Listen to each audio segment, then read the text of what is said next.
John Harbaugh out in Baltimore. What's it mean? Who's going to replace him? Kingsbury out in Washington. What's that mean for JD5, and where could Kingsbury land? Is he going to land as a head coach? A lot to go over. Falcons, Browns, Raiders, Giants, Ravens, Titans, and Cardinals all need head coaches.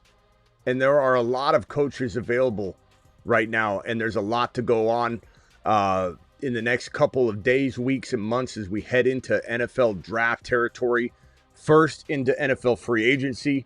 There's so much to talk about here and unpack and predict and just absorb. The Fantasy Football Show Breaking News Edition, File On In, begins now. Live from the FantasyFootballShow.com studios. It's the Fantasy Football Show. Live! Monday through Friday, 8 p.m. Eastern. Smitty is also live whenever news breaks. So much to unpack here. First of all, Harbaugh is out in Baltimore, and what's that mean for Derrick Henry? What's it mean for Lamar Jackson? Is Lamar Jackson gone? My initial reaction would be that this team isn't going to uproot everything. I think they're uprooting the part that they believe is standing in the way from progressing Lamar Jackson and this offense and this team forward. I think this is a move where you typically don't see a complete cleaning of the house. You see a separation of player and coach by some means. Same thing going on in Washington. They're not getting rid of any of the players necessarily, but they don't like what's going on, so they're changing it out with Cliff Kingsbury, which could prove to be a bad thing. It could prove to be a good thing. It's hard to say.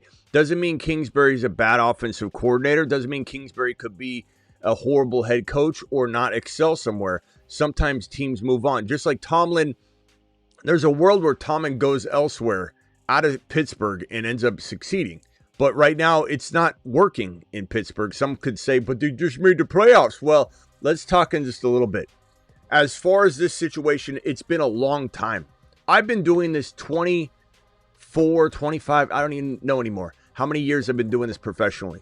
Breaking down NFL combine footage, scouting NFL players on NBC and CBS Sports Radio for 19 straight years before I got into YouTube. That's where that transition happened when people go, but you've only been on YouTube for 8 years, because I was doing radio. I've been doing this 25 plus years professionally. And I was probably in my 6th or 5th year of that when this man was the coach of the Baltimore Ravens. This has been a long time coming. You know, this has been a long time coming. It was time for a change. It wasn't working. They couldn't win. They weren't winning for quite a bit of time. It was time to move on. And at this stage in the game, you look at this situation and you say, it can only go up from here. Similar to other situations like Marvin Harrison Jr., like JJ. We're at rock bottom in a sense. Watching Lamar struggle all year, showed signs of life there at the end in Week 18, almost won that playoff contention game, and it's getting the blame's being placed on Harbaugh's shoulders and laid at his doorstep, and so to speak. And if they'd made that field goal, if Luke had made that field goal, maybe we wouldn't be talking about this. And that's the nature of this game that they play and this game that we play, fantasy football in the prediction business. And Matta says he was listening to me on CBS. That's awesome, Matta. Matta's been here probably longer than anybody. Silver's probably been here the longest in the live chat. So I got a few of the OGs in the house. Matt has been with me from the very, very beginning, from the written content, the radio and written content. Matt, I appreciate you. I think that this is going to be potentially a good move. Part of me wonders, no one's talking about it yet. Maybe some people have, but Todd Monken, why wouldn't he be potentially looked at as being elevated?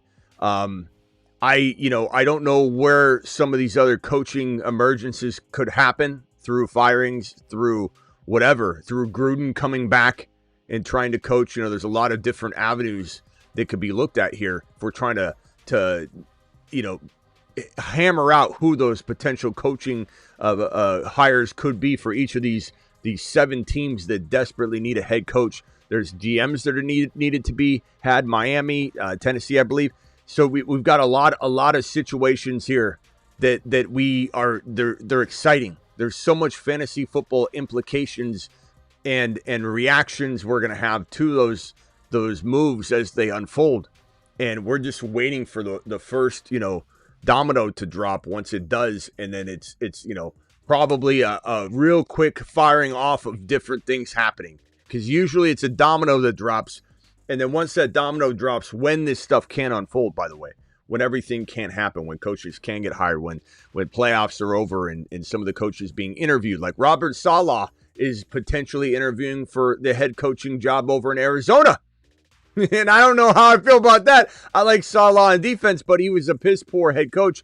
Maybe he changes his tune. I don't know. But he let his team just run right over him. He let his team control the situation and narrative. The only unfair thing I think there would be, if I was trying to come up with some positives, would be that he did what he did with Aaron Rodgers kind of commanding everything. Although Tomlin's been pretty good about keeping Aaron Rodgers' ego in check. So that is on Saleh. But Saleh did that really bad. I think he'd do it differently this time. But I just don't know that I don't know that I want Saleh as the head coach of the Arizona Cardinals. Although having a defense, a better defense, and having potentially, if he was to put a lot more on an OC and hire the right OC, it might make a difference. Like Kingsbury in Arizona as the OC, can you imagine? He wouldn't take it. He wouldn't go take a demotion and be an OC. I think Kingsbury, but like you think of things like that, a combination like that, not going to happen.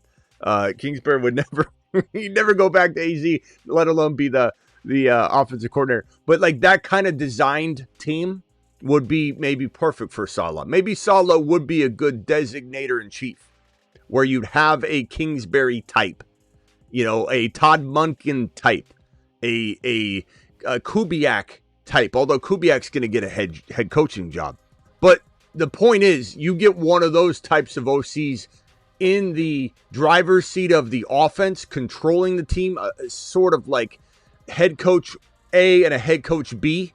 Is the way I looked at Kingsbury over in Washington to a degree. Brings a head coaching aura to the building, and he kind of is going to be treated like a head coach in some respects. I think that's part of why maybe he's leaving. He wants to be a head coach. I know some people wonder if he's going to be. But probably one of the very top options would be Kubiak. Kubes would probably bring the most value to the Giants, to the Falcons, to the Raiders, potentially.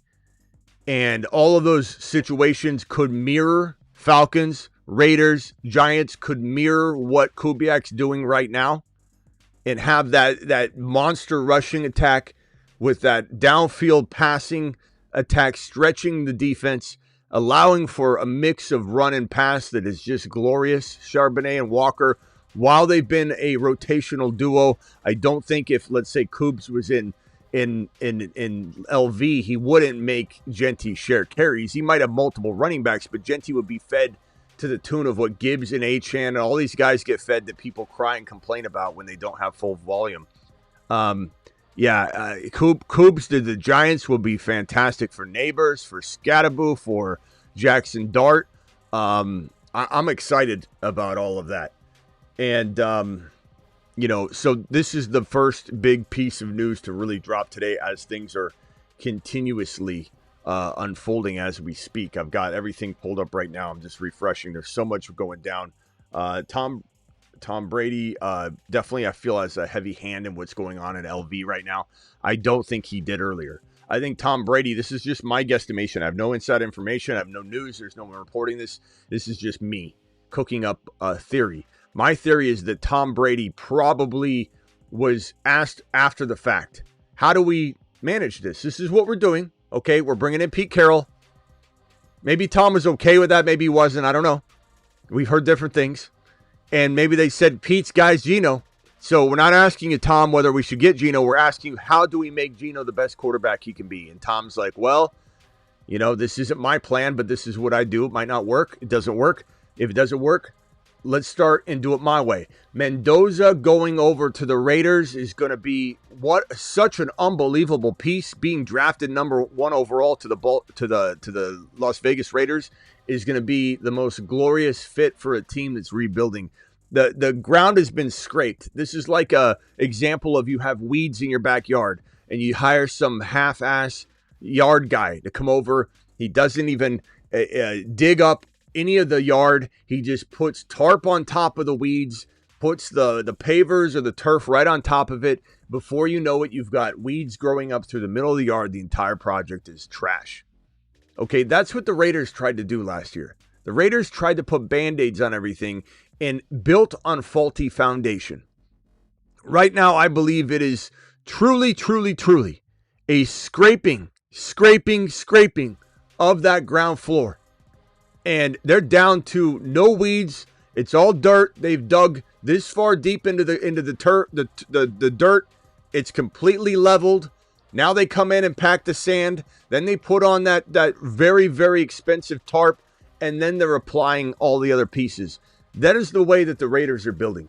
And it's going to be marvelous. Mendoza, the only quarterback in this draft class. I don't even know if the other two are coming out because no one wants to play for the New York Jets who draft at number 2 overall. Nobody wants to play for the New York Jets. Why would anybody want to play for the New York Jets? The answer is nobody would want to play for the New York Jets. Here's the draft order as of right now. LV, New York, Arizona. Arizona's got Brissett. They'd probably be interested in a quarterback should one fall. But I don't even know who's going to be in this class as far as when they fully declare. We'll break it all down. Right now, it's Mendoza. And the other two probably won't declare. We're going to break all the quarterbacks down once the declares have happened and the official words have come down. But right now, in my opinion, it's Mendoza. That's it. And the Raiders got him, and the Raiders are going to build around him. You've just been Smitty approved. John, did you hear a word? Are you listening? Take the wax out of your ear. That's why the Raiders should trade down. Are you out of your mind? Didn't you just hear what I said, John? They're finally in a position. They've scraped the ground, and they're going to build around Mendoza and turn him into an absolute top 10 quarterback, surrounded by Bowers, surrounded by Gentry, built from the ground up, offensive line revamped, good staff in play. Raiders are going to look nothing like the Raiders today, 2 years from now. Probably a lot at some point during this year. But you want to trade out of the best opportunity the Raiders are ever going to get? What in the hell are you talking about, bro?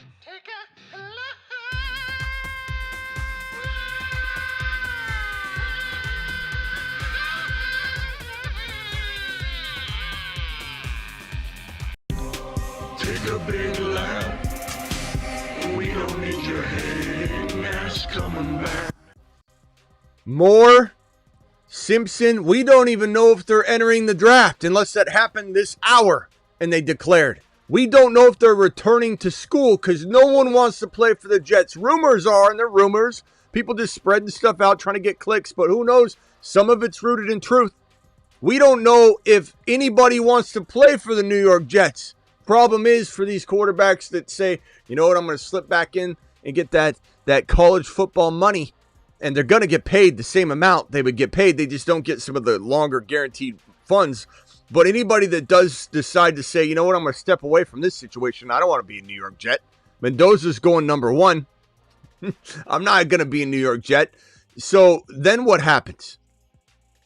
They end up being a piss poor team, the Jets again, and they're sitting there right at 1 and 2 next year. And then you just never know if you're going to end up landing there anyway. But Arizona, New York, LV to the mother freaking moon. They're really going to turn things around. All around Mendoza, all around Tom Brady, who I think is going to get a bad rap for what transpired. A lot of blame goes to Tom Brady. I don't think he had a heavy hand in anything. I think he was a consultant for things that were already decided.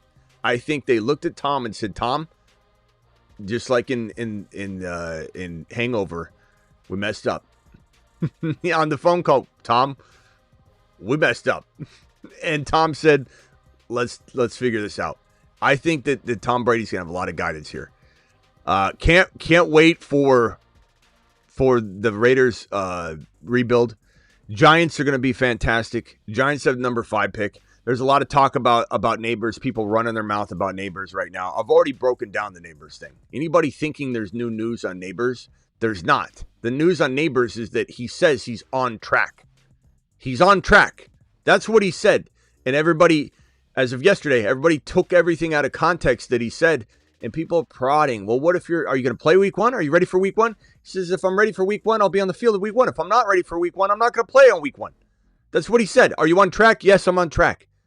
Everybody just, there's so many people out there. Someone posted something on my Patreon. I deleted it because there's misinformation talking about how Neighbors is not coming back till October. It's completely made up. That is completely fabricated guesswork about something that is 8.25 months away. Why anybody, I deleted it from my Patreon. I forget who posted it, but don't post that trash on my Patreon again, because people were reacting to it like he's not going to be back till October. He is going to come back. You don't know when he's coming back. October, because what? Somebody on Twitter making a guesstimation about 8.25 months from now says Neighbors won't be ready for week 1 and won't be back till October. Unbelievable. I'll tell you what, this is one of the best buy lows in fantasy, especially in Dynasty, but in redraft, you draft the hell out of him. You draft the hell out of him because he's going to fall because of all the worried Williams and Panic Peters spreading all this negative stuff about Neighbors, who's 8.25 months away from stepping on a field in week 1, and people are suggesting he's not coming back till October. He said he's on track. People want clicks. People want to be the guy that said, oh, Neighbors isn't going to come back in time. And if he has a setback, they're going to go, told you. For what? You're 8.25 months away. Neighbors is going to be ready. Even if he's not ready, he has a setback. He's not going to be not ready because of information we have now. If he suffers a setback between now and week 1, anybody can coming back from an ACL tear. You can have a hamstring strain. ACL tears and hamstring strains, they go together like peas and carrots sometimes. This is a young kid. Even if someone tore their ACL today, they could potentially be back by week 1. It'd be cutting it close, but they could do it. Javonte was running nearly full speed at 6.5 months. So don't tell me this guy who's 8.25 months away from week 1 is out until October. You don't know what in the hell you're talking about. And no one posts that trash on the Patreon again and start talking about how he's not coming back till October. Wonder what this does for his value. Now, on to the next piece of news. We've got a lot to discuss. Over here, let me put this stuff in the corner here. Scared money don't make money, bro. Scared money don't make money. And I'll tell you right now, all these guesstimating Gus's out there trying to guess what's happening 8.25 months from now. When, bro, you walk up to Neighbors' doctor and say, what's he going to look like in week 1? His doctor's going to say, bro, it's January 6th. It is January 6th. You think we know what's going on 8.25 months from now? And to assume it's negative is wild to me. And I agree with what Jose just said. Anybody doubting Neighbors right now, 8.25 months before week 1, deserves to lose. You deserve to watch Malik Neighbors work your team over week in and week out. Commanders are moving on from coordinator Cliff Kingsbury. They mutually parted ways. That's why it says fired Harbaugh out in Washington, because they mutually parted ways, which really he could have said, I want out. It sounds like he wants to potentially go be a head coach somewhere. It sounds like he feels handcuffed in Washington.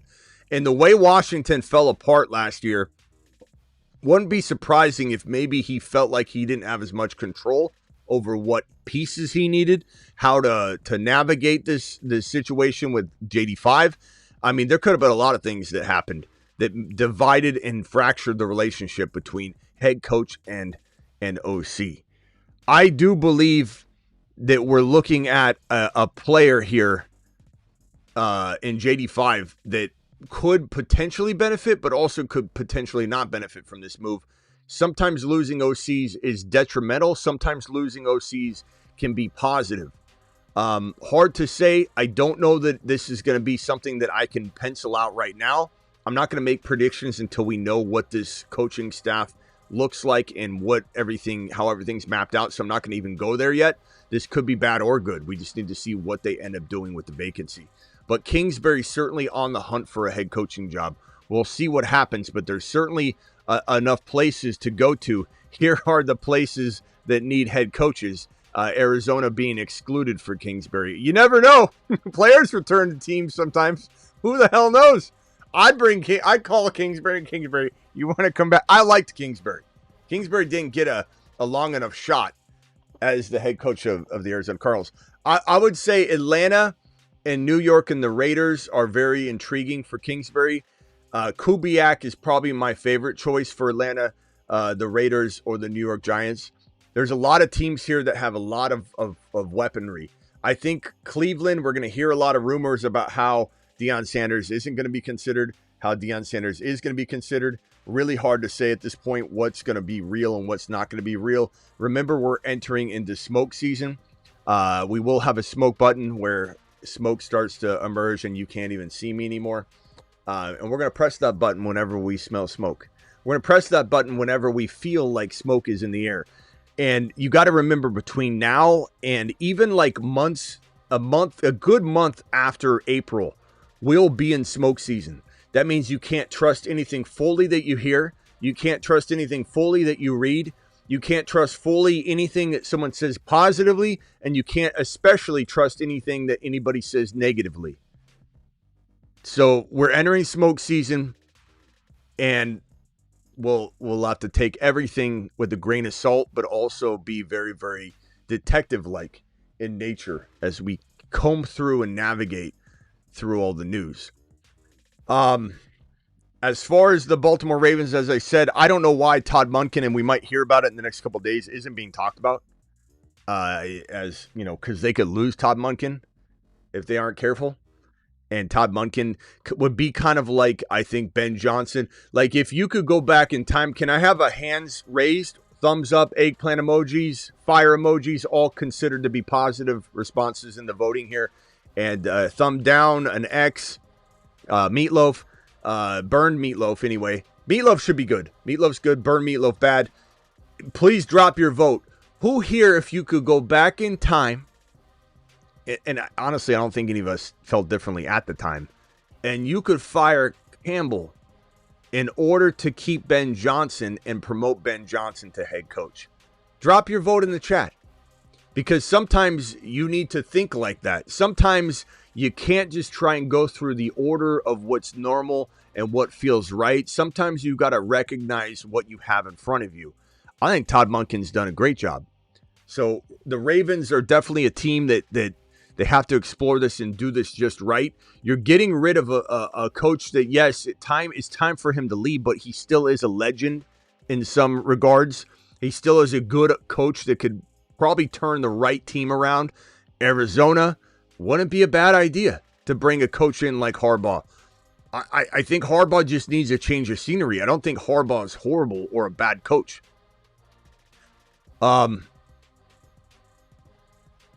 Kirk Cousins, this is interesting. His fate is to be determined soon. Falcons and Kirk Cousins agreed to modify the final 2 years of the quarterback's contract, setting the stage for a decision on the Atlanta future to be made by the third day of the 2026 NFL league year, March 13th.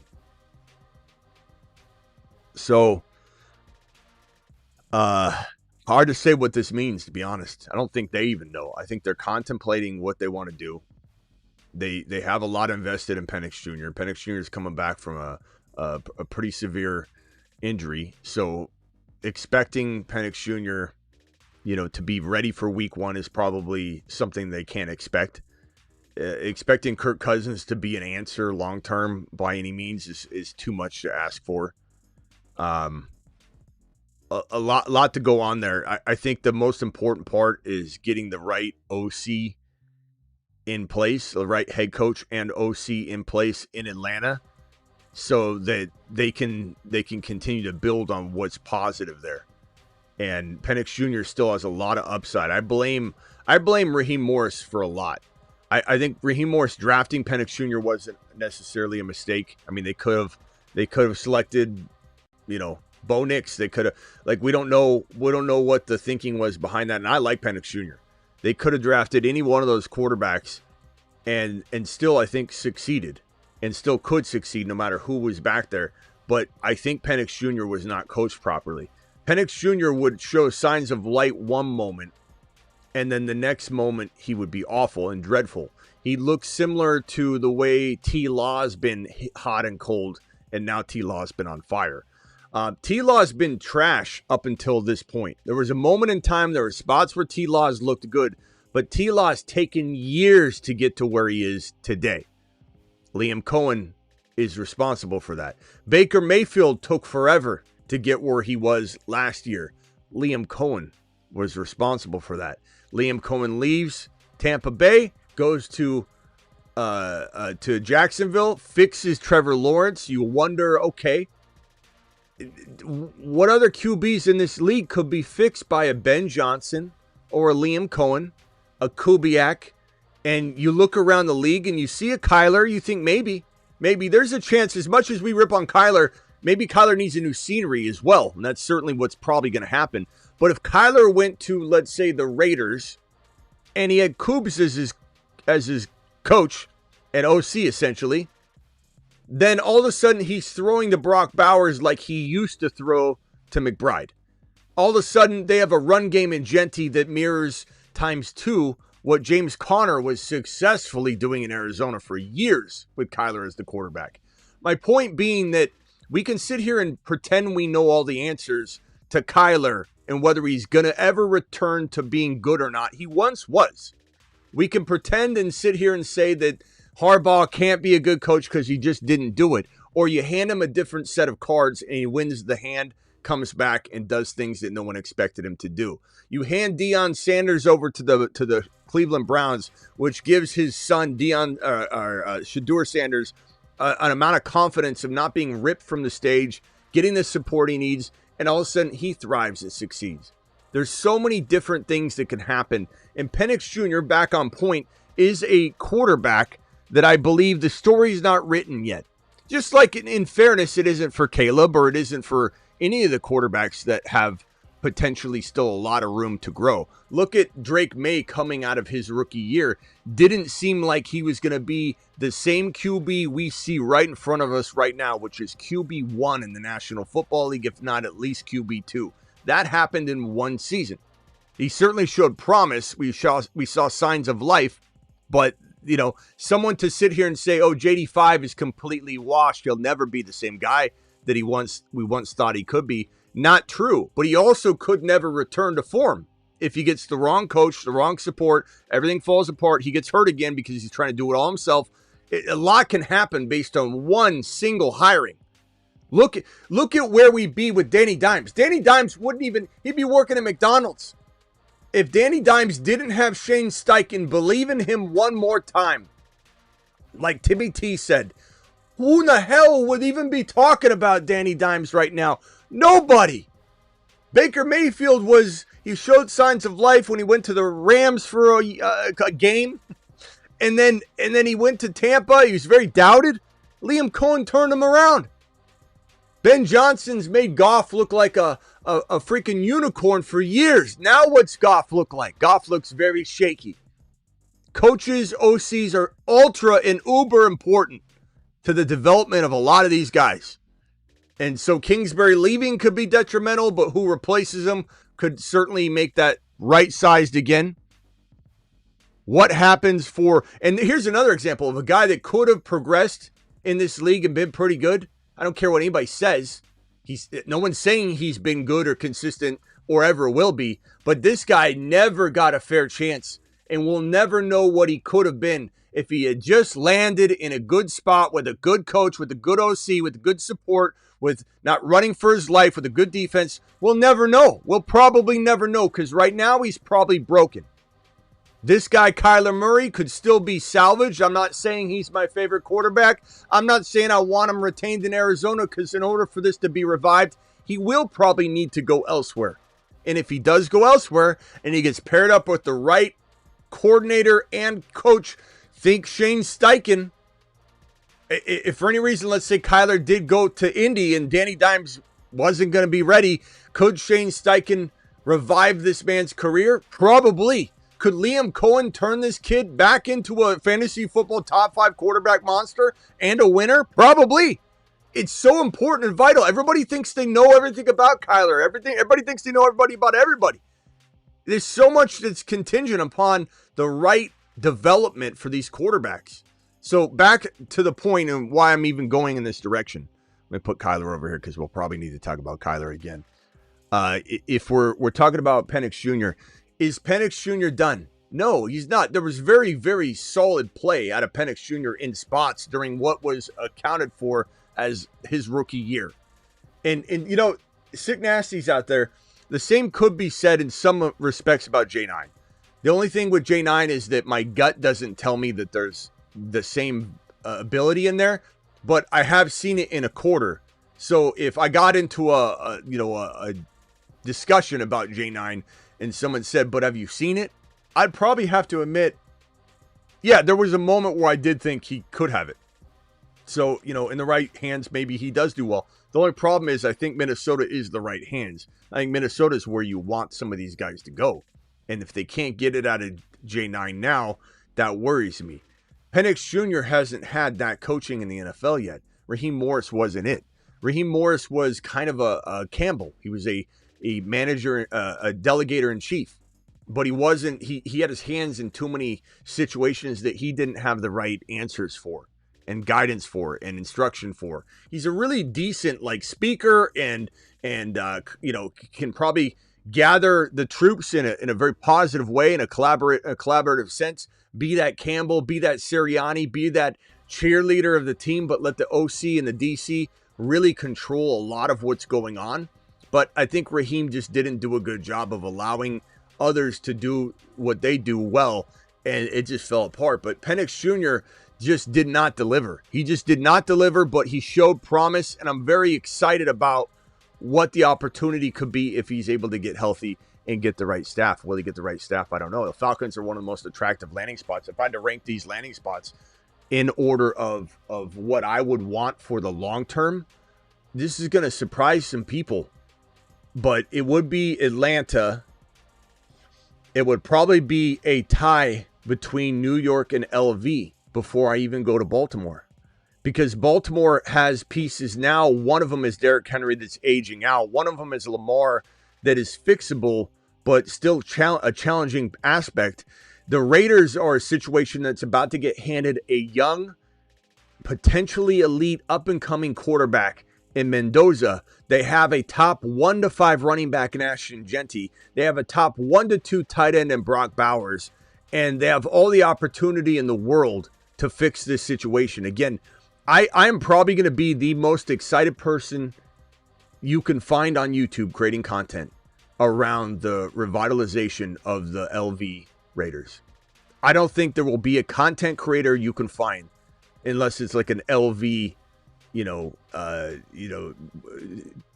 page. You know, they're LV. They're just, all they do is post LV. They're biased. You're not going to find an unbiased content creator that is not a Raiders content creator that's going to be more amped about what the Raiders are about to do from the ground up.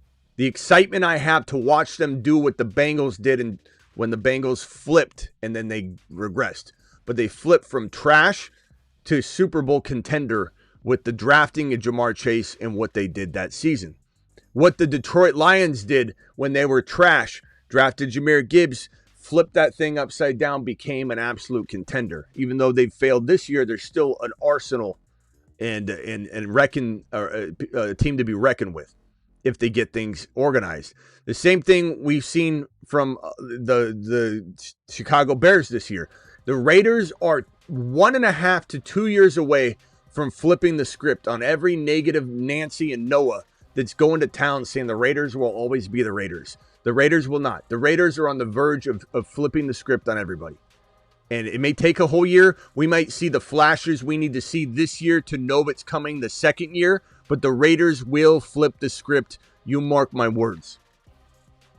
You mark my words. I'll keep receipts. I can't wait. I can't wait. The conductor says dumb shit is being said here. What exactly do you disagree with? Is it disagreeing with your team that you believe in? Are you wearing goggles right now, conductor? Are you wearing goggles for your team? Are you coming with an open mind? You're obviously new here.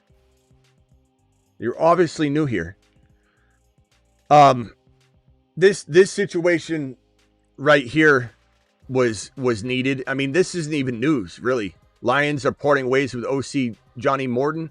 They took away his play calling duties a long time ago. So they've already moved on from Johnny Morton. I'm surprised he even had an office.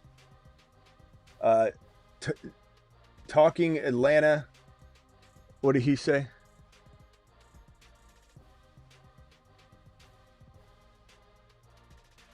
He just said something, then he retracted it. What did you just say? Atlanta over Baltimore is crazy. So you're saying, conductor, a lot of dumb things are being said here. You said, what did you say? A lot of dumb shit is being said here. Because your opinion differs from my opinion, it's dumb. The Falcons, Atlanta over Baltimore is crazy. How so? Like, dial into the phone line, bro. Call into the show. Call into the show. I mean, feel free to enlighten me. School me. Tell me what I don't know about these situations and why one is better than the other. One has the number one running back in the league. Two, it also has a top 5, 1 to 5 wide receiver in the league. What in the hell are you talking about? Take a big lap. We don't need your head. You don't know what the hell you're even talking about, bro. Very informative. Is this the conductor? No, it's the landman. You're live, landman. Hey, What a letdown. I don't. What a letdown, landman. We're waiting for this guy to call in. By the way, I see your super chat. You said thoughts Harbaugh would at least make it through the end of the week, man. Maybe. Thank you for that Rumble rant, by the way. And I'm never let down to hear from you, but we're like, you called right when I told him to call in. But go ahead. Well, if you got to put me on hold, it's fine. I'm going to stay on Harbaugh. He's not calling. Here. He's not calling. He's not? No. Well, here's what I'm thinking with Harbaugh, okay? So I'm thinking 2 destinations for him, both on the East Coast. I'm thinking Arthur Blank has already been through the experiment, okay? So he's gonna look for stability. These owners, after they try something, they're going to go ahead and move on and go to something that they know, a known commodity. So I think that could be a landing place in Atlanta. Thanks, BBQ. Or the Mara family in New York. They're still not over losing Barkley. And they are that organization has got a lot of great chess pieces on the board. And so they want somebody who's a proven commodity. And I think you're right. He just needs to change a venue. So my prediction, Harbaugh is either going to New York or he's going to Atlanta. I think he could step away too, but for a year. But he could. No, his brother's in. I know, but we've seen it happen before. Sometimes they just need a year, especially the trauma of leaving something that's so dear to your heart for so long. But anyway, I agree with you. I think that you're gonna go somewhere where there's a quarterback. I think Dart's exciting. Yeah. I think it'd be great. Go ahead. It'd be great. I think the Raiders is going to be a tough place, but also an attractive. He won't go place. to the Raiders. Yeah, he won't go to the Raiders. You never know, but I think the Raiders are going to be attractive to the right candidate. I don't think they'll be attractive to everybody because it's such a long, grueling process, and there's a lot that you need to endure. Whereas you could go somewhere like Atlanta and New York and feel like you can win immediately. I think that's gonna. I do wonder what the Shadur buzz is gonna look like here in the coming weeks, and how that gets shot down and brought back up. I mean, it'll be interesting. Come on, man, get to hire Dion, man. That's what I'm saying. That's what I'm saying. That would be great. It would sell tickets. It would sell tickets. It would sell tickets. It would get viewers. It would get advertisers. The NFL wants it. The NFL would have to want it. It's such drama. It's cinema, and it creates a little bit of like controversy that gets talked about and spread around, and it's all over. Every single sports show constantly. Like, is Shadur only starting because of his dad? Like, look how much Bronny has. Even if it's been some negative, there's so much attention to Bronny playing football. His first game, everybody was just, needed to see it. So Sanders, man, it's what I want. It's what I wanted from the offseason. I don't think you were here, but I was rallying for Dion to be signed as head coach of the Cleveland Browns back, in time. But I hope it happens. New York does feel like probably New York, and I don't even know if Atlanta feels like the right spot for some of these coaches because they're going to be worried about the QB position. It's kind of like going to a fancy restaurant and someone wants you to manage it. They're going to pay you a huge salary. It's not just like being a manager of a restaurant. It's being a manager of the restaurant. It's like you're getting salary. You're making bank to be in New York at the steakhouse, like the best steakhouse in New York. And you got two of them side by side. And one of them, the chef is on IR. And the chef may or may not be ready for opening night. And you got no backup plans. And you have no budget to even get someone in line for it. So the Falcons are going to look a little shaky to coaches that are like, well, I love Bijan. I love London. So there's a lot more shakiness to the situation. But, man, it's loaded with talent. If you feel like you're the QB whisperer, you're going to Atlanta. Kingsbury could very much be intrigued by that spot. Whether they're intrigued by him or not, it's another thing to be said. But that would be great. Kingsbury's, air raid style would be fantastic for London and the entire Falcons offense. Raiders are gonna. Do they go with you wonder if Gruden will come back? You wonder if they're gonna bring in Kubes for that situation. Kubiak would be perfect there. New York would be great for Kubes. John Harbaugh and New York seems like the fit. I agree. Yeah, I also think that Bowles is going to get put out to pasture this week from Tampa Bay. He looks like somebody that's going to get put out to pasture. The way he talks at the mic, he's like, "Yeah, I think I'm okay." he looks like he's like almost begging for his job. They're like, "So do you think you've earned it?" He's like, "I've done good things. Let me give you a list of all the things that I did good." And he was like selling himself to the reporters. It's like, bro, you don't seem like you're staying. I mean, it definitely does not. Real quickly, let me read BBQ Super Chat. BBQ, appreciate you. Raiders need a QB on rookie deals so they can rebuild the team. Tom has hands off. Tom was hands off this year out of respect for Carroll. We'll be all in this year. Is exactly what I've been saying. Competitive to accept this mess. And Raiders on the rise. I'm going to be higher on the Raiders than any person creating content. I can promise you that. Yeah, I got that. They're going to be people that are going to say, "Bro, this is the Raiders. You're too high," and I'm going to tell them every single time. There's nothing that's going to stop me from being excited about what is being built from the ground up properly this time. They built on faulty, bad foundation, cracked foundation. They tried to build a house that came crumbling down. Andrea's fault, man.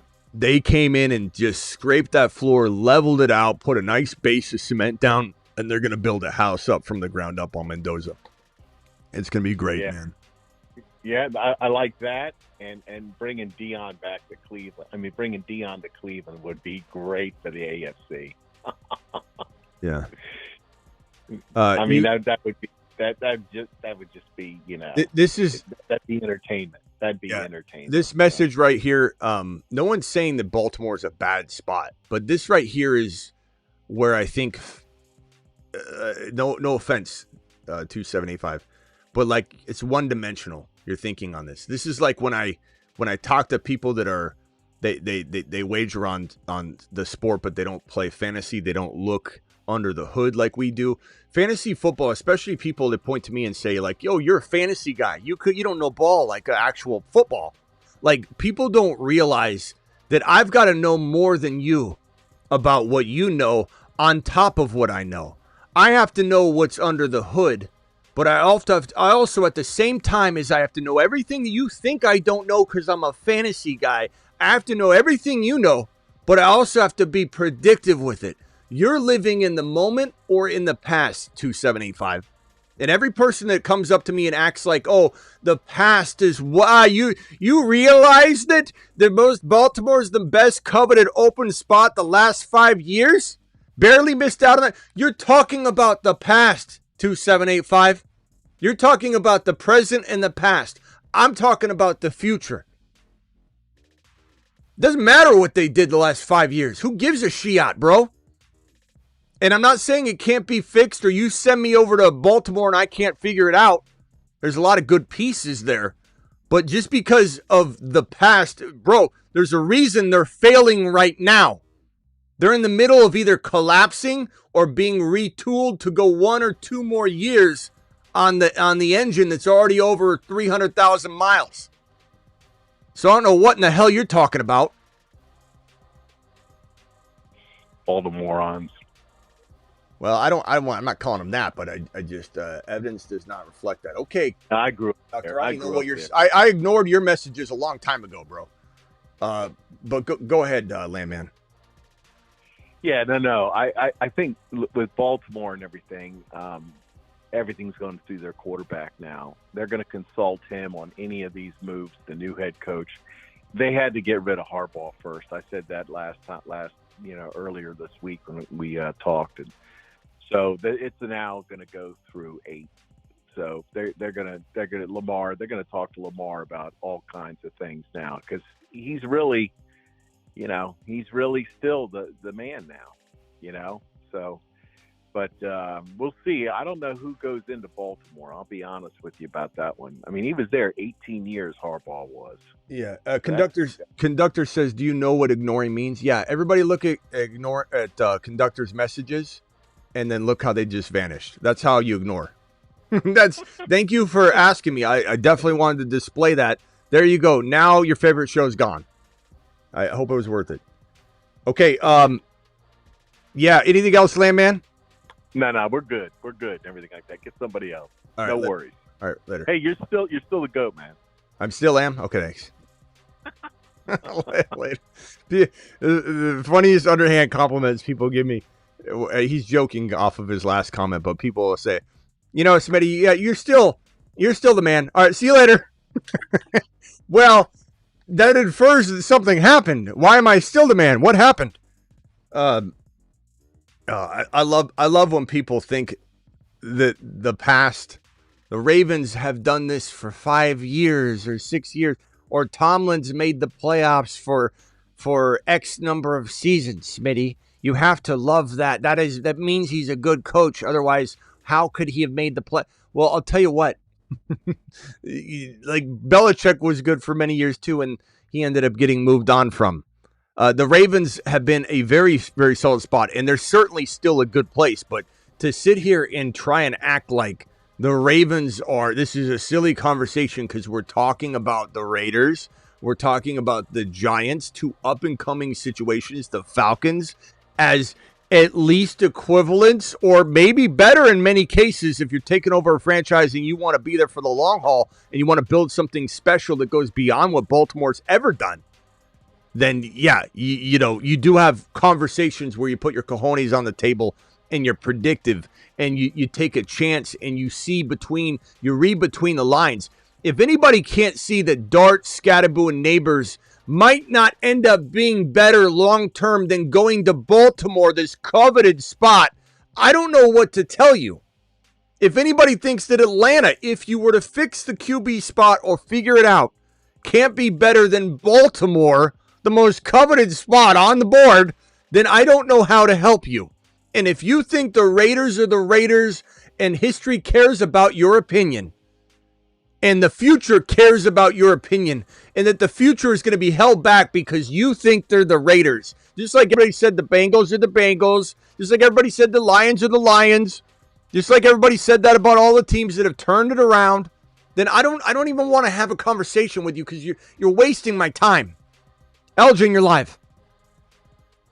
Hey, what's up, Smitty? It's no reports out there. I just want to get your thoughts on this. What you think about Deion going to Atlanta and trying to get Shadur Sanders over there? What you think about that? Well, so I will say this because we haven't talked about this yet, so it's a really, really good topic. I didn't get to it yet, but you kind of. No, yeah, it's good that you said it. Cleveland. Yeah. Everybody's saying Cleveland is needing to go, and I agree. Go get Coach Sanders so he can coach his son.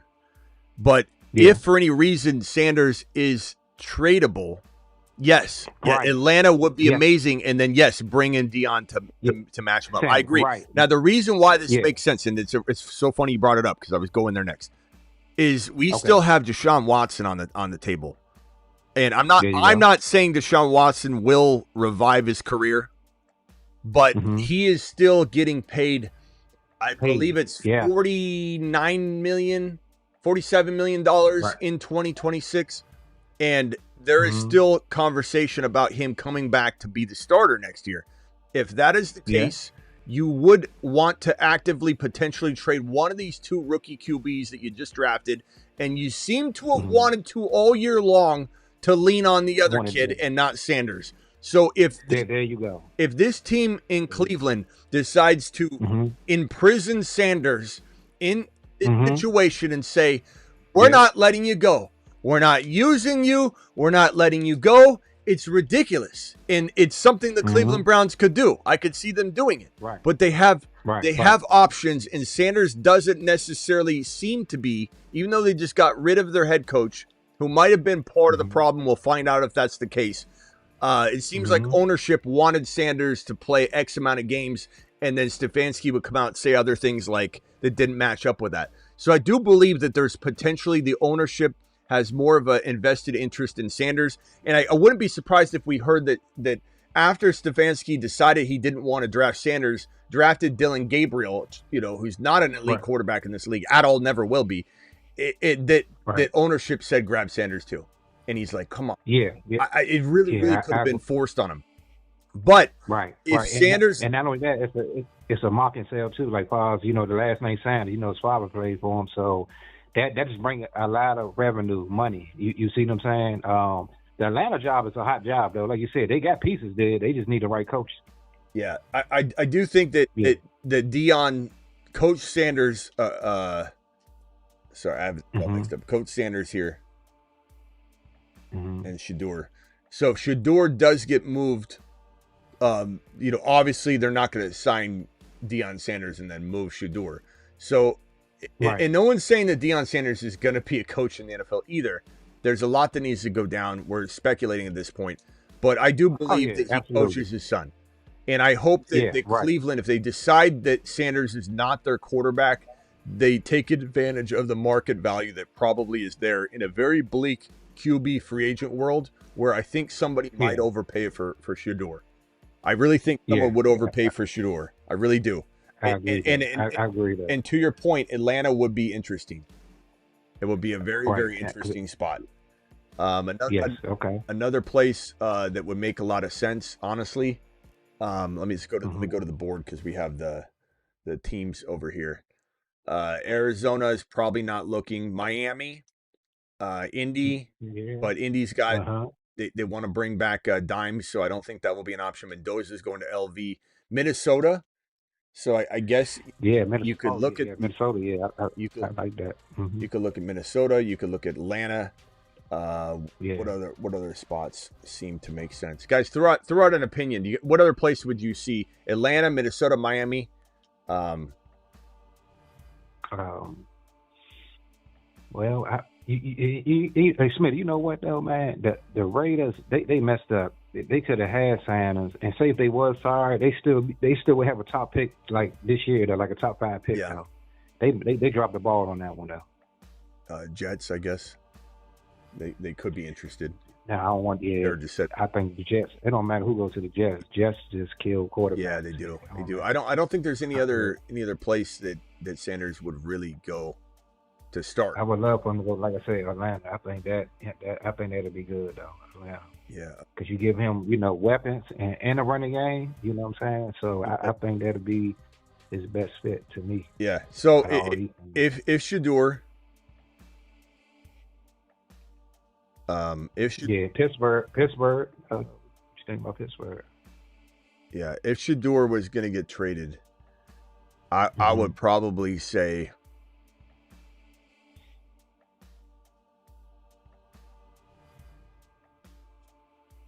yeah, I think Atlanta makes the most sense. Yeah, it does. But then again, the Penix Jr. is not out of the way yet, so I don't know. It's tough. All right, good topic though. Oh, no problem. All right, later, pal. Later. Okay.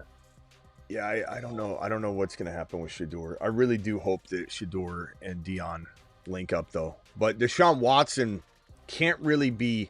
I mean, he could be moved on from, but his $47 million is guaranteed. So it would be very painful. But teams do that. They move on. They try to rip the Band-Aid off. I mean, Denver paid Russell Wilson $35 million to play for the Pittsburgh Steelers. And that's one of the most embarrassing things I think I can remember in terms of a contract and the team paying a player when the player is no longer there. They paid Russell Wilson, Denver did, $35 million to play for the Pittsburgh Steelers. And the Steelers paid him $1 million. So he got $36 million that year, I believe is the number.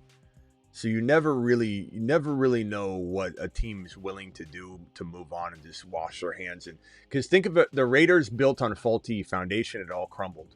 Like right now, they're scraping everything off the base. They're packing the dirt. They're laying the cement, and Cleveland might need to feel that. I don't know. You never know. But Shadur being traded would probably be the most logical thing to happen, whether it's right or wrong. And I just, it comes down to these landing spots. Travis, I don't know if you have another landing spot that comes to mind, but Shadur going to Atlanta, Jets, Miami, or Minnesota. Arizona's out because I think of Brissett. LV's now got Mendoza. I don't think there's another spot I can think of.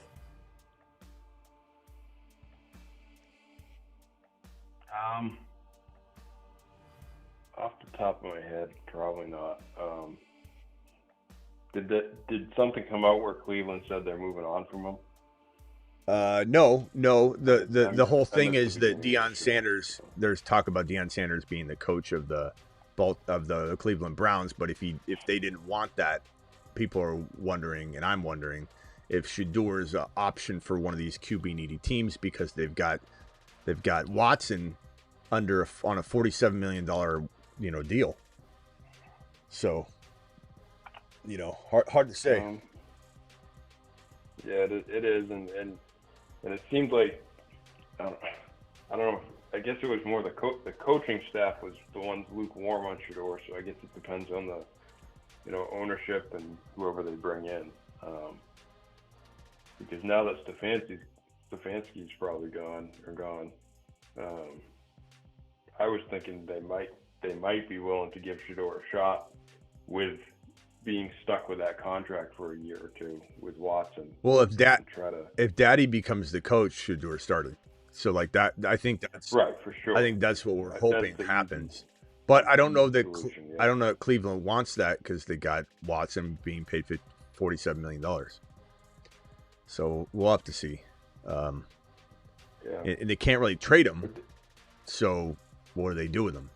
They cut him and pay him $47 million to play for another team. I mean, again, look, Russell Wilson. Yeah, I know it looks stupid, but cut your losses and move on for the good of the franchise. So if Watson was, let's say, released, which is just hyperbole at this point, but if he was cut, would Watson to Atlanta to compete for that situation, Watson to the Jets, Watson to Miami, Watson to Minnesota? I think he would land with those teams probably. I think he'd land with one, but I mean, do you think anyone would?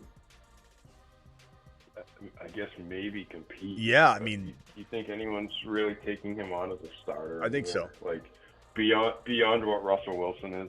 I think so. Right now. I think so. You do. I do, because I think that these situations are in dire straits. I mean, they'd at least say it's a competition, but you have the ability to win this job. And honestly, I'm not saying that he's good comparatively to like a May or someone like that, but is he better than some of the starters in the league? I mean, maybe. I don't know. I think Watson could still have something left in the tank.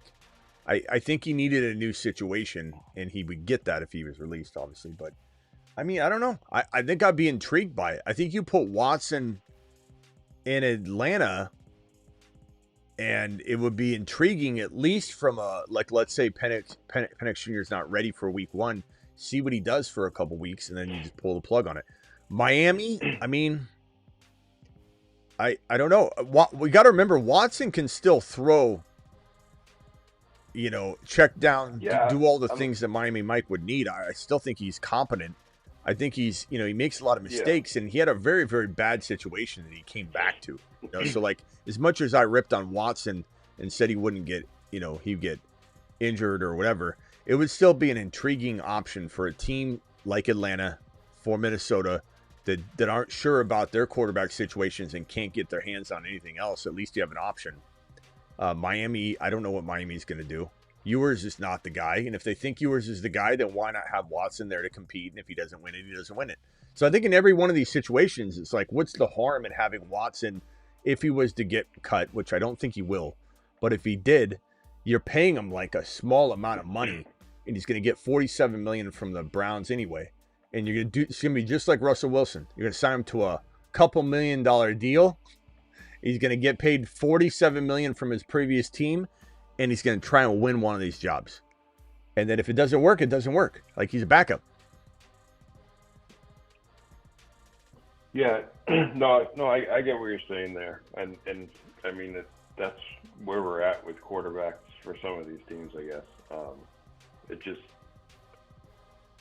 I mean, it has to be, I guess, like you said, one of those teams where they're, either looking for a bridge or don't know what to do, because, like, you're not bringing Watson in to build anything, in my opinion.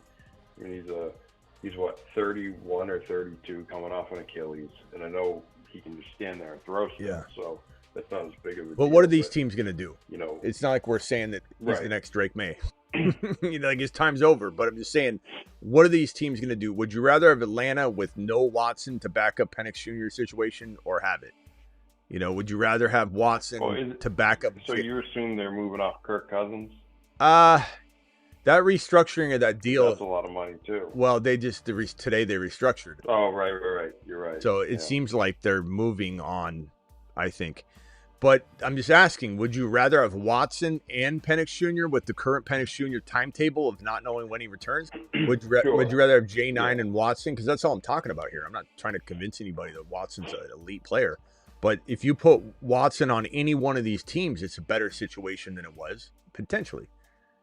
Like, I mean, I want Watson as my backup just in case you can revive. And again, like we just said, look at Darnold. Look at Danny Dimes. Look at Trevor Lawrence. We like to pretend we know what all these QBs are, but in the right hands, we don't know what somebody could be. And I think that, like, what if a Shane Steichen got Deshaun Watson? I mean, do we really think he wouldn't be able to figure? Like, did we think that Danny Dimes was worse than Deshaun Watson a year and a half ago? I mean, we probably did. No, I did. Yeah. I have it backwards. Yes.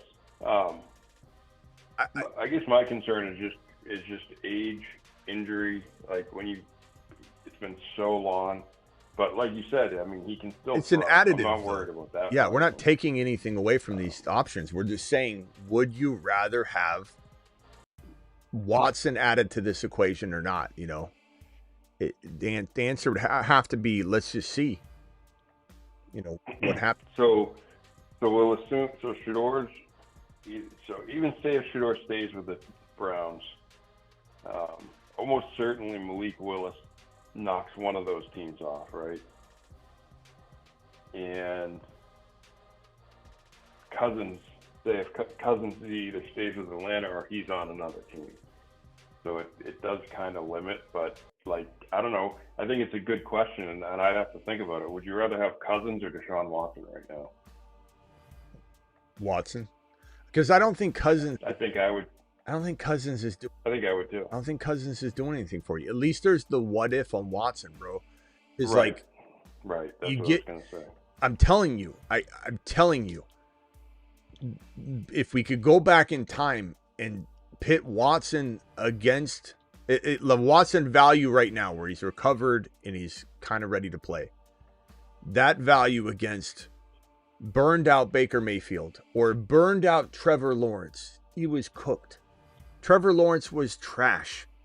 Even when Liam Cohen came over, it felt like Trevor Lawrence hype went up and then it came crashing down. And we even came in here and said Liam Cohen better trade for Shadur and match him up with Travis Hunter and figure this out because Law Dog's not cutting it. Law Dog crapped out at one point during this exact season. And all I'm saying is you put Watson in the right hands, Kyler in the right hands, you just don't know. I'm not saying it's a lock. I'm not saying I want it over 15 other quarterbacks. I'm just saying that Watson's sitting there on the bench and we've got teams like Atlanta. We got the New York Jets. We have Minnesota. We have Miami. Can't even write today. Minnesota. We got Miami. What other teams do I have on the board here? I have them listed right here. Miami. LV is going to get Mendoza. Indy. New York. So pretty much these situations. AZ is going to keep Brissett. So that's probably solved. So we'll cross AZ out. Atlanta's got Penix Jr. So that's a question mark. Minnesota's got J9. That's a question mark. Miami's got Ewers. That's a very big question mark. And the New York Jets have nobody. I mean, they're a big zero. So Watson going to any one of these situations gives them a chance. Now, if Watson goes here, does he just fail? In New York, probably. Because, like, they got to bring in the right OC. Now, if Watson goes and plays where Darnold's been revived, where Kirk Cousins has survived as an elite quarterback when we never truly felt he was elite except for Ron Navy, you just wonder, That'd be intriguing. What would O'Connell do with Watson? I mean, are we all so sure we know what everybody's worth when we just saw Danny Dimes and T. Law get revived like we never expected? Trey Lance? That would allow them to stay with the McCarthy course for a little longer too. Yeah. And make sure Trey Lance would be intriguing. They don't get rid of him too early. Yeah, we'll see. Now, I would say, if I'm ranking landing spots, I would probably say Willis for Minnesota. I like Minnesota or Miami for Willis. Yeah. We probably say, I think Miami might go hard after a QB this year, if depending on who's available. Minnesota or Tua to Miami to Minnesota. Or sorry, Willis or Tua to Minnesota.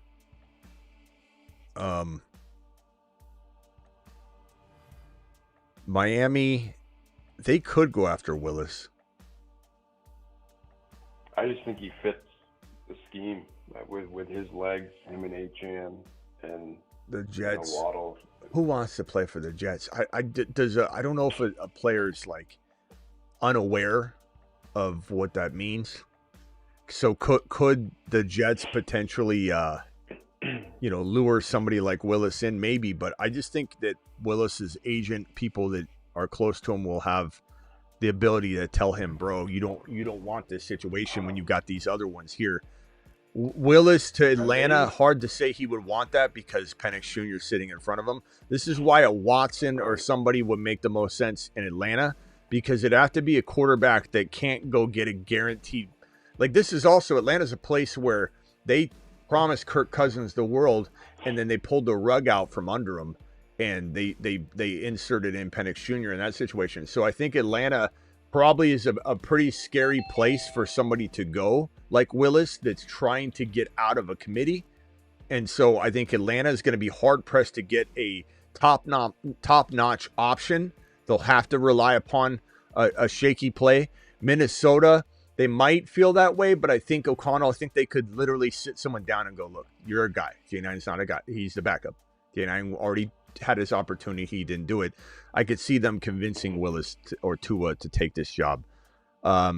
Could Tua go to Atlanta because he's not getting the opportunities that we thought he would get? Maybe. He might get an opportunity to start solo here without any threat in New York, or go to Atlanta and have the threat of Penix Jr., but like the options better. I don't know. So I missed the beginning of the show, so if you already said something about this, just tell me. Is there any world where the Jets go after Harbaugh and dump Aaron Glenn, say to Harbaugh, and then that would mean like Dante Moore would come out and play for him or something like that? Maybe. Or you think they're married to Aaron? Is it Aaron Glenn? I always forget his first name. Yeah, I don't know. I don't think they're married to him, but I think we'll know very soon. I think all these decisions should be in the works soon. We're gonna see if Bowles is gone very soon. I don't think all the dominoes had to drop today, but they started to. No. But I think the Jets are just not a very attractive place. Mac Jones was also a quarterback that we needed to talk about. So Mac to either Minnesota. So Mac, Willis, Tua, Minnesota. Miami could, stay with yours. Go with Willis. New York. Maybe Mac, his only place could be New York. And I think Mac doesn't want to be in a committee, situation at all. So this might be attractive for him, but I don't think he'd succeed there. Penix Jr. I guess Mac here as well. I don't know. It's not really up to him either. It's a matter of who's willing to give up. Yeah, because he'd be traded. Right. I don't know, man. This is, and here's the draft order for people that don't know. I mean, I think both quarterbacks, Simpson and Moore, aren't necessarily coming out because they just get paid too much money to stay in college, and I don't think anybody sees these opportunities as good ones, Plus, you got to... Right, it's not the risk it used to be. Right, and plus you look at, like, Vegas is taking Mendoza, and then number 2, if Moore, Simpson, I don't think both of them come out. I think if one comes out, the other stays. So let's say Simpson decided to declare and Moore stayed. And those are the 3 quarterback options we're talking about. And neither one of Simpson or Moore are, in my opinion, at least right now, and anything can change when they get into the NFL, on the NFL stage, with NFL coaching, with NFL training, and all that stuff. Tom Brady wasn't Tom Brady until he got into the league. No one saw him. When he ran his 40, everyone was talking. No one was paying attention. No one cared. So you never really know. You can't just, look at Shuck and how much I like Shuck now, and I hated him as a prospect. Like, things change, but right now Mendoza's it. And if one of the other 2 quarterbacks, Moore or Simpson, decide to go back to college so that the other one goes, it's either New York or look at the potential fall unless the team trades up. Tennessee, no. Arizona could, but they probably are banking on Brissett. There's a chance they don't go quarterback here. And with Brissett playing so well, that player might not want to be in Arizona. You've got New York, no. Cleveland's not drafting a quarterback. Washington's not drafting a quarterback. New Orleans isn't drafting a quarterback. KC's not drafting a quarterback. The Bengals aren't drafting a quarterback. So you're telling me that I'm going to enter the NFL draft as a lesser tier quarterback prospect and what? Go later or to the Jets as your only option? Like, your fate. That's why these guys might return to play ball in college. I don't know if I don't have more quite as high as Mendoza, but I think there's teams I would even prefer more over Mendoza. Yeah, it could happen as we get closer to. And I think he's pretty, will be highly valued as a prospect. But you're right though, where if he comes out, it's the Jets, or he falls a bunch of spots too. And so, if you're talking about money at all, that factors in as well. Wow, this news just broke here.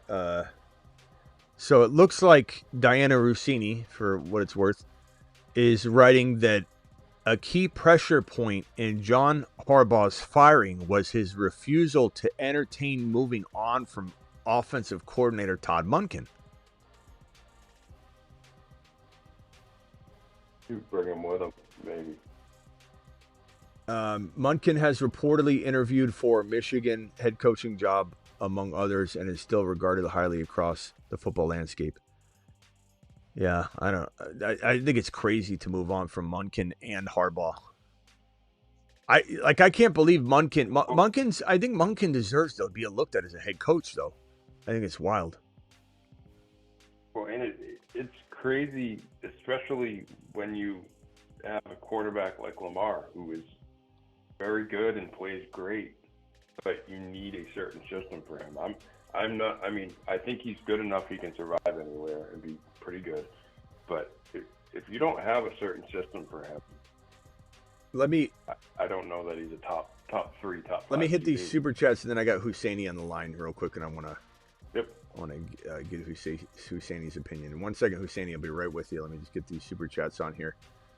This one here, love the show, first timer, attaboy. Appreciate you jumping in here, 55303. Appreciate you. Who do you think? I'm glad you found us, by the way. Live Monday through Friday, 8 p.m. Eastern, live at midnight Eastern almost every single night, live whenever big news breaks. We're live like sometimes 3 and 4 times a day. So you found your new show, bro. Appreciate you. Who do you think should take my Lions OC? Who would be best for Gibbs? Kubiak, but he's going to get a head coaching job, I think.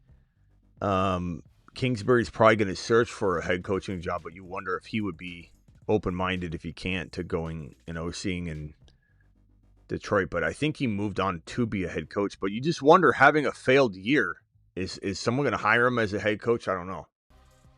So tough to say. In the Harbaugh with all the other, and now there's other options, and Harbaugh goes out, so now he doesn't necessarily be at the top of the list of guys people might want. So Monken would be interesting, but I don't know if he's coaching in the league. He might be in college.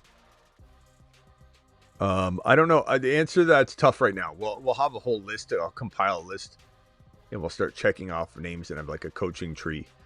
I personally feel Mac Jones is the best for most teams. I know you have talked about him, but personally feel he would be best for the Vikings. He could be. And again, Darnold, Cousins, if anybody's going to fix Mac Jones, and he looked great in San Francisco, to be honest. He really, really impressed me. Travis was high on Mac Jones last year, and I'm like, he's not good. I admit, he grew on me. The 3 QBs that I have not liked. He has to be in that situation. The 3 where everything's right around them. The 3 QBs that I have not liked over the last 3 or 4 years that have changed my mind would be, and I don't even want to say Baker because I liked Baker as a rookie. So there's times where I like Baker. He's up and down. But I did not like Shuck. I did not like Dart as a prospect, and I did not like Mac Jones. But Mac was a dog in San Francisco. The way Darnold got turned around in Minnesota, I think Mac would be good in Minnesota. So I agree with you. I think but he'd have to be traded. So the reason why he wasn't really on this board initially, I did put him on when everyone was mentioning him, but he's not just available. Well, Tua is also needing to be moved on from, but they already have made it very clear they're getting rid of him. So everyone here is sure to be on another team except for Mac. Mac could stay in San Francisco because he's on a 1-year deal. So if you want to know why I wasn't truly emphasizing him on that board at that moment. Do you see Mahomes running less and becoming more of a pocket passer after the injury? His first year, absolutely. because it's going to be hard for him to trust the knee. But I think he'll be one of those guys that kind of surprises people about, like, you know, how good he could still run when he does. He'll break free, and best news of the day: Dallas firing Eberflus. Average points per game allowed plus 30. Disgusting. Eberflus is trash. Absolute trash. I don't know how he keeps getting jobs. Yeah, Eberflus, Adam Gase, Arthur Smith. Who was the other one yesterday that was potentially making a comeback? What was his name? I'm blanking. Nagy. Matt Nagy. Eberflus, Nagy, both from Chicago. Eberflus, Nagy, Adam Gase, Jeez. Some of the worst coaches in the league. Yeah, Bieniemy's head's going to be popping up. Bieniemy. Looking around. My favorite Bobby? My favorite story of all time is... I'm still here. Huh? I was just going to say, he's going to be saying, I'm still here. I'll take a job if all those people are. One of my favorite stories of all time is when Bieniemy, when he was interviewing, said one time he had an idea, and because he doesn't call plays or anything, or he didn't in KC, and he told Reed about something, and Reed implemented it, and they scored. It was like, that's why you should be an OC, huh? Or a head coach. Okay. One. I mean, shouldn't you be an OC first? Because you weren't really an OC, you're a clipboard holder, but that's okay. Bieniemy. Garrett, I personally feel Mac Jones. Best news all day. Love the show, first timer. Alan says, am I crazy to think that Tyler Shuck, this is the one I didn't get to yet. Thank you, BBQ, for the Mahomes question, and also the Raiders need a QB on a rookie deal question. Appreciate both of those. And I'm crazy. Gifted memberships, too. Okay, from BBQ dropping 20 gifted memberships. You straight up monster. $50. Give me $50, holla. Where's Denny? Denny, call in if you're watching. I don't think he watches this show, though. Am I crazy to think Tyler Shuck will be a top 10 QB in 2026? He finished top 10 last 5 weeks, making me think Drake May 2024 situation. I don't think you're crazy at all to like him I don't think Drake May, but I think he's top 9 to 14. Like, it's a blender in that territory. You could literally finish as QB 15 and be 22 points away from QB 9. But I do believe he has top 10 potential because of his running capability. This is like Jackson Dart. Like, Dart and Shuck could both be QB 8 or 7 any given year because they could run for 7 or 8 touchdowns. But very, very excited about not only Shuck, but Olave being healthy all year. The Saints are probably going to draft. I think they're drafting Jeremiah Love. That's going to be my favorite landing spot for him too. I like it even more over KC. I know everyone wants KC, but KC's complicated. No. They're not they're not exactly what you think they're going to be all the time with things like that. They seem okay. They might confuse the situation and might misuse Jeremiah Love. New Orleans is the best place. It's an exciting young team that is building like the Raiders. The Saints and the Raiders might be the future of the teams that rise up to rival all the teams that are currently cemented into place right now as top teams. The Saints and the Raiders are going to be exciting teams to root for. They've got a foundation. They're going to have a tripod of talent in the quarterback, pass catcher Bowers, running back Genty, pass catcher Olave, running back Jeremiah Love. I'm really excited about the Saints, and you're not crazy at all. And I want Shuck in Superflex leagues. I'm trying to trade for him on like 2 of them right now to be my Superflex, but I really, really turned on a dime on Shuck. I'm all about rooting for the kid now. And that's the thing that you got to take away from my content and me is I'll change directions in a second. I don't consider it flip-flopping. I'm not embarrassed or ashamed to change directions and change my mind. It's an obligation for me to tell you when I feel differently. And if I'm going to sit here and dig my heels in, that's why people say you're digging your heels in over Caleb, Smitty. You got to accept it. I would change my mind if I truly felt it. Look, I talked trash about Shuck. I didn't like Shuck at all. I said Shuck was going to be worse than Caleb. I changed my mind. Shuck looks fantastic. It happens. And you only want to follow somebody that is going to willing to admit when they're wrong and change directions. Is called adjusting and adapting. I'm sorry, change directions. Husseini's been sitting there for like an hour and a half. Husseini, you're live. I'm sorry. Damn it. Oh, it's me. I just wanted to say real quick before I go. He's got to go already.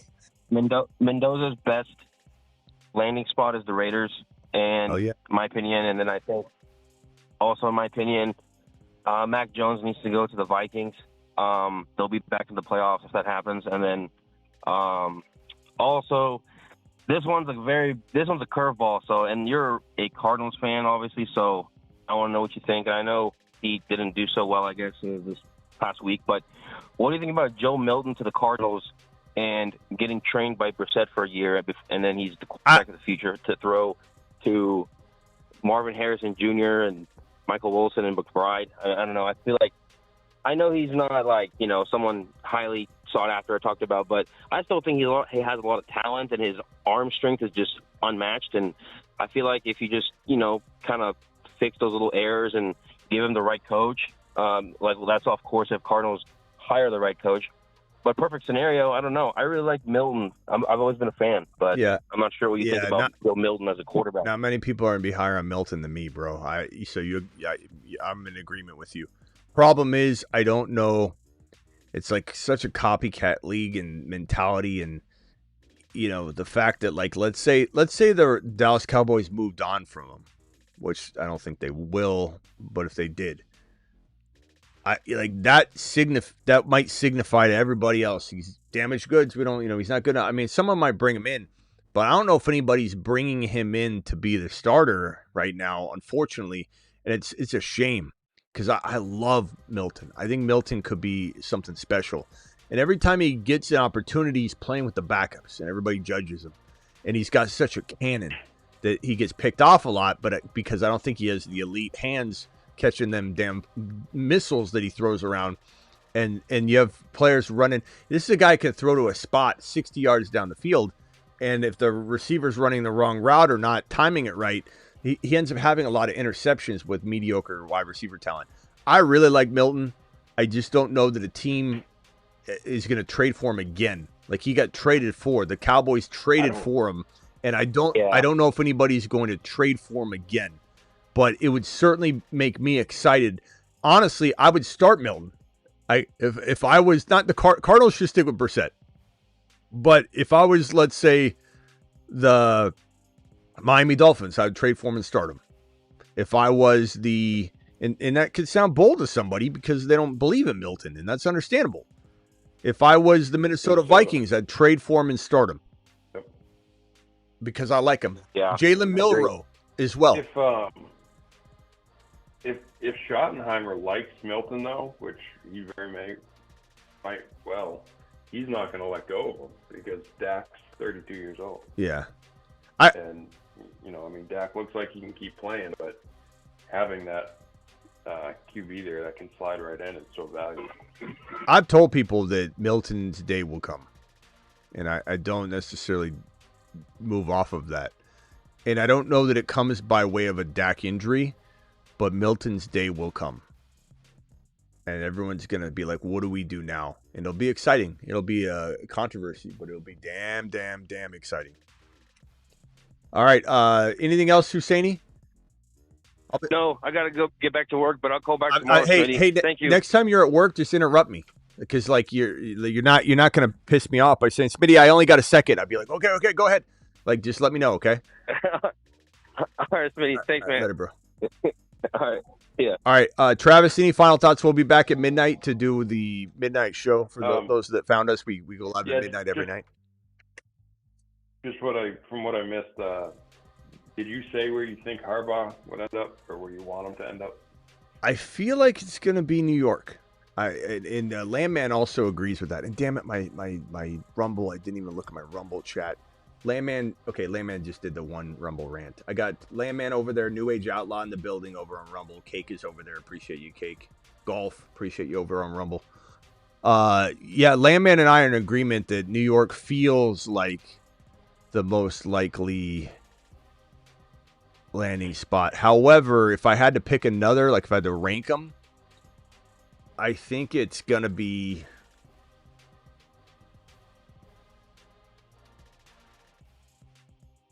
Yeah, it's either going to be New York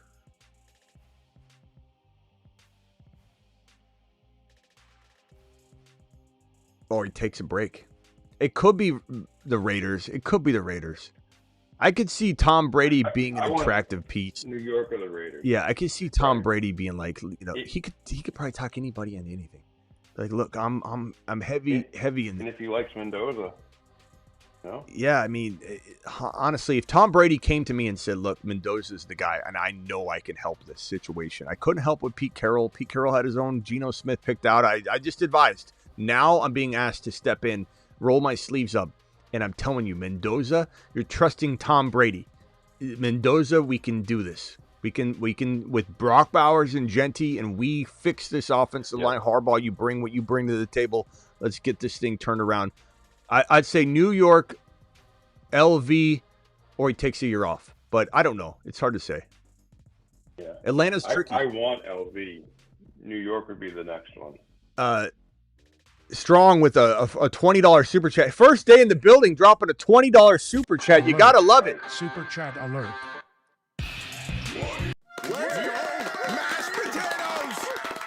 $20 super chat on his first day at school. Smitty, should I keep my strategy on back-to-back RBs in the first round? You're new here, so I'm about to tell you what you should be doing is always be drafting best player available. That may equal going running back. It may equal going wide receiver. It may equal going running back, wide receiver. Balance is always preferable when it makes sense, but never walk into a draft and just say I'm going RB, because you could be leaving value on the table, if that makes sense. You don't want to commit. It's like saying I'm going to, no matter what, like think of it like this. You're a basketball player, you're dribbling down the court, and I tell you no matter what, drive right. Drive right all the way to the hoop and shoot, 2 feet away from the basket. And all of a sudden the lane opens up to the left and there's 3 guys standing on the right side of the court, on the base or on the right on the hashes, and you're sitting there on the hashes, the blocks, and you're sitting there and you're like, I've already hot committed to go down the right side of the key. Like why would you do that? You know what I mean? You got to be able to see the court and read the situation. And so when you're drafting and you're deciding to go RB, you're drafting a position and not a player, and players are what wins you fantasy, not positions. But I will say this, you are not wrong in your thinking that traditionally for this community, the best player available usually is RB. So just keep an open mind to if it opens things up to you, because you might get Harvey, you might get Breece Hall in round 2 or round 3. You might get Hendy in round 3 still somehow, depending on how that divide looks like in the playoffs here. If Stevenson continues to get work, then people are going to be scared. You might be able to get your second round running back in 3 and scoop up that last wide receiver that becomes your wide receiver 1 because you went RB in round 1. So always keep an open mind, which I took Gibbs and then at 4, then Jacobs. So Jacobs didn't work out. So that's, he was okay. Lost 3rd place. We're going to get you 1st place. Appreciate you. Best player available, BPA. Always BPA. Strong. Always go BPA. Appreciate your super chat. You're the man, the myth, the legend. Travis, final thoughts. We're going to be back here in just a few hours. Midnight Eastern. We're live. I'm just glad. I'm glad to see, all these coaching jobs opening up, and I was hoping for a lot of movement this year, and I think the more coaches move, the more turbo there's a chance that players and quarterbacks and everything move around too. So yeah, should be a good offseason. All right, Travis. See you at midnight Eastern. We'll be breaking down probably more of this stuff, but I might have like a singular topic that we'll talk about. But see you tonight. Maybe I think we'll talk draft, NFL draft a little bit. All right. Yeah, let's do it. All right, later. Later. Bye. All right, guys. Phone line will be open tonight. Appreciate Husseini calling in. Everybody calling in. Landman. Appreciate my Rumblers, Cake, New Age Outlaw, Landman, Turbo, Golf. Appreciate you all on the Rumble side of the fence. If anybody's not subscribed to the Rumble, make sure you are. We're going to have dedicated shows on Rumble that only will be on Rumble. So if you don't subscribe, you think you're going to be able to watch them on YouTube, there will be the individual shows weekly, if not daily, but we'll just call it like a couple times a week right now, that will be on Rumble, and they'll only be Rumble exclusive shows. So make sure you're subscribed to Rumble. I just dropped the link in the live chat. Make sure you subscribe to my 24/7, 365 live chat Patreon. That is essentially your new group chat where you can talk 24/7. I'm in there. Travis is in there. It's just a running chat. There's 24/7 advice. Just want to talk movies. We have a different chat rooms, so you can talk non-football. If you want to say, like, what are you guys watching on Netflix right now? I need something. It's your group chat. People say, oh, my group chat said this. You're like, I don't have a group chat. You do now. So cancel anytime. And then also make sure you guys get on over to thefantasyfootballshow.com. This is my year-round bowl predictions, trade calculators, rankings. When I got into the industry, I got in because there was no trade calculator. And I said, I'll do it my mother freaking self, and created a trade calculator. The industry's one of the first, if not the first, trade calculator facing a customer-facing trade calculator where you could just say, I want to trade this guy and this guy. No frills, no entering scoring, no entering full lineups. You just want to know now, should I trade this guy for this guy? Give me auction dollars. It's based on auction dollars. You can't trick the trade calculator. You can make it a 4-for-1 trade because it's essentially saying you walk into the draft with $200 on an auction is how the trade calculator calculates it, and says, okay, well, this is $71 running back and you want a $40 running back with a $22 wide receiver. Here's your answer. So check it out. Matta knows what's he's talking about. Matta's been here forever with me. So check out thefantasyfootballshow.com. I'll pin that link in the live chat. Don't forget to hit the Patreon one. Thank you for my super chats. Landman, thank you for that Rumble rant that you dropped. Thank you, BBQ, for the double super chats and the gifted memberships. BBQ with the gifted memberships. If you got a gifted membership from BBQ, Smitty approved. please let BBQ know you appreciate them. Thank you, Alan. Thank you, Garrett. Thank you, Blitzen. Appreciate you, 540. Thank you, Strong, 5303. Samaram?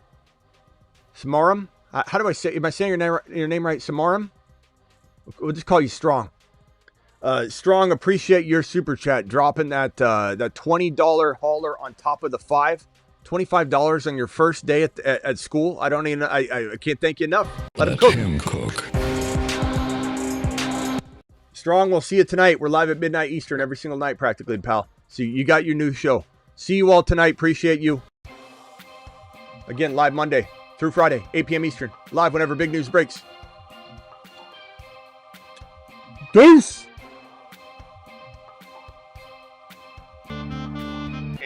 Dom, and I drive fast cars, get hot chicks, and draft Ashton Genty double fist style with 2 cell phones at the same time. Why do I have 2 cell phones? One for looking up Ashton Genty stats all day, the other is for getting chicks.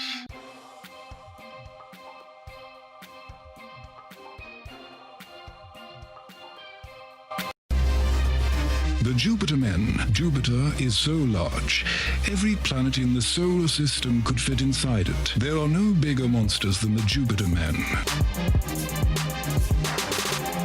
There are handfuls of Saturn, Mars, and Moon Men, but only 8 can be supernovas. I give you the 8 best picks in fantasy football.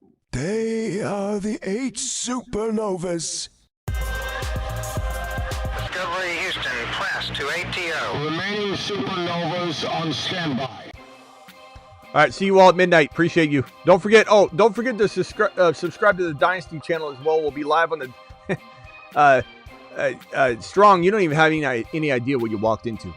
We're live on the Dynasty channel pretty much once a day too, or I upload a video. So we'll be live tonight on the main channel here at midnight, and then we'll go live after that on the Dynasty channel, which is right here. So you got 2 extra shows tonight to catch up on.